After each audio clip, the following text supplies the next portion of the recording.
कृष्ण और रुक्मिणी। विदर्भ देश के राजा भीष्मिक के 5 पुत्र और एक पुत्री थी। पुत्री का नाम रुक्मिणी था, जो समकालीन राजकुमारियों में सर्वाधिक सुंदर और सुशील थी। उससे विवाह करने के लिए अनेक राजा और राजकुमार आए दिन विदर्भ देश की राजधानी की यात्रा करते रहते थे।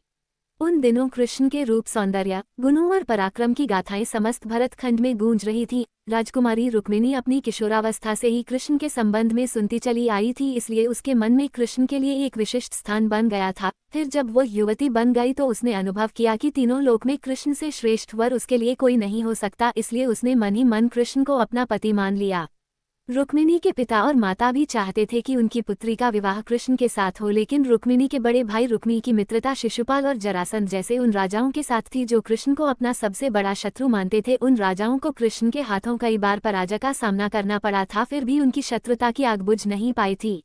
जब रुक्मी को ये पता चला कि उसकी बहन कृष्ण के साथ विवाह करना चाहती है और उसके माता पिता भी इससे सहमत है, तो उसने एक दिन राज्यसभा में घोषणा कर दी कि उसकी बहन रुक्मिणी का विवाह चेदी देश के राजा शिशुपाल के साथ होगा। इस घोषणा के साथ ही उसने अपने पिता भीष्मिक को धमकी दे डाली कि अगर उन्होंने उसकी घोषणा का विरोध किया तो वो उन्हें राज सिंहासन से हटाकर राज्य पर अधिकार कर लेगा और फिर जबरदस्ती रुक्मिणी का विवाह शिशुपाल के साथ कर देगा।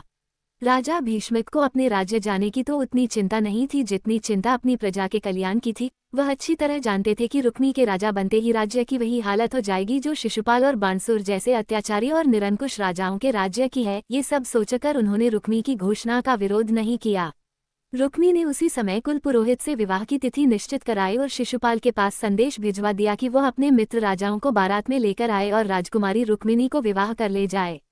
जब रुक्मिणी को अपने बड़े भाई की इस करतूत का पता चला तो वो बहुत दुखी हुई। उसने मन ही मन कृष्ण को अपना पति मना लिया था और यह आर्य कन्याओं के धर्म के विरुद्ध था कि जिसे वह पति के रूप में वरण कर ले, उसके होते हुए किसी दूसरे व्यक्ति को अपना पति बनाए। सोच विचार करने के बाद उसने अपने एक विश्वस्त ब्राह्मण को बुलाया और उससे कहा कि वह द्वारिका में कृष्ण के पास जाए और उन्हें ये संदेश दे कि रुक्मिणी वर्षों पहले से उनका अपने पति के रूप में वरण कर चुकी है, लेकिन उसका बड़ा भाई रुक्मी बलपूर्वक उसका विवाह शिशुपाल के साथ कर देना चाहता है। इसलिए कृष्ण आए और उसका हरण करके ले जाएं। यदि वह न आए तो वह अपने प्राणों का अंत कर देगी। रुक्मिणी का संदेश लेकर ब्राह्मण उसी समय द्वारिका की ओर चल दिया और कुछ दिनों बाद द्वारिका में पहुंच गया। जब कृष्ण को उस ब्राह्मण द्वारा रुक्मिणी का संदेश मिला तो कृष्ण ने उसे वचन दे दिया कि भले ही शिशुपाल, जरासंध आदि राजाओं की विशाल सेनाओं से उन्हें भीषण युद्ध क्यों न करना पड़े, वह उसे उन सबके बीच से उठा लाएंगे। कृष्ण ने उसी समय अपने सारथी को रथ तैयार करने की आज्ञा दी और ब्राह्मण को साथ लेकर कुंदिनपुर की ओर चल पड़े। कृष्ण के जाते ही बलराम को उनके कुंदिनपुर जाने की सूचना मिल गई। उन्होंने यादवों की सेना की एक शक्तिशाली टुकड़ी को अपने साथ चलने का आदेश दिया और द्वारिका से इतनी तेजी से प्रस्थान किया कि वह भी सेना सहित कृष्ण के पीछे पीछे ही कुंदिनपुर पहुंच गए। कृष्ण और बलराम के पहुंचने से पहले ही शिशुपाल अपने साथी राजाओं की विशाल सेनाओं के साथ कुंदिनपुर पहुंच चुका था। शिशुपाल के मित्र जरासंध, शाल्व, पौंड्रक, दंत, वकब और विदुरथ आदि अनेक राजाओं की कई अक्षौहिणी सेना बारात में सम्मिलित थी। विवाह के दिन सुबह ही परंपरा के अनुसार रुक्मिणी अपनी सहेलियों तथा अन्य महिलाओं के साथ गौरी पूजन के लिए नगर से बाहर बनाए गए मंदिर में पूजा करने गई। रुक्मिणी के संदेशवाहक ब्राह्मण द्वारा कृष्ण को इस बात का पता चल चुका था, इसलिए वह रथ लेकर मंदिर के पीछे पहुंच गए। पूजा करने के बाद रुक्मिणी जैसे ही मंदिर से निकली, कृष्ण ने उन्हें उठाकर अपने रथ में बैठा लिया। रुक्मिणी के साथ आए सैनिक देखते ही रह गए। जब शिशुपाल और उसके साथी राजाओं को रुक्मिणी हरण का समाचार मिला तो वे अपनी अपनी विशाल सेना लेकर कृष्ण को पकड़ने के लिए चल दिए। रुक्मिणी का बड़ा भाई रुक्मी भी अपने चारों भाइयों और अपनी सेना के साथ कृष्ण के पीछे पीछे चल दिया।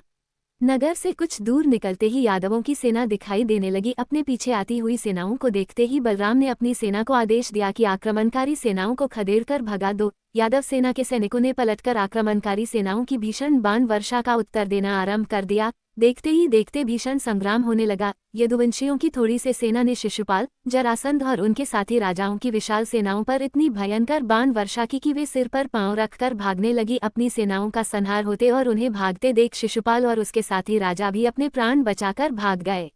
शिशुपाल और उसके साथी राजाओं की सेनाओं को पीठ दिखाकर भागते देख रुक्मी के क्रोध की कोई सीमा न रही। वह अकेला ही कृष्ण का पीछा करने लगा।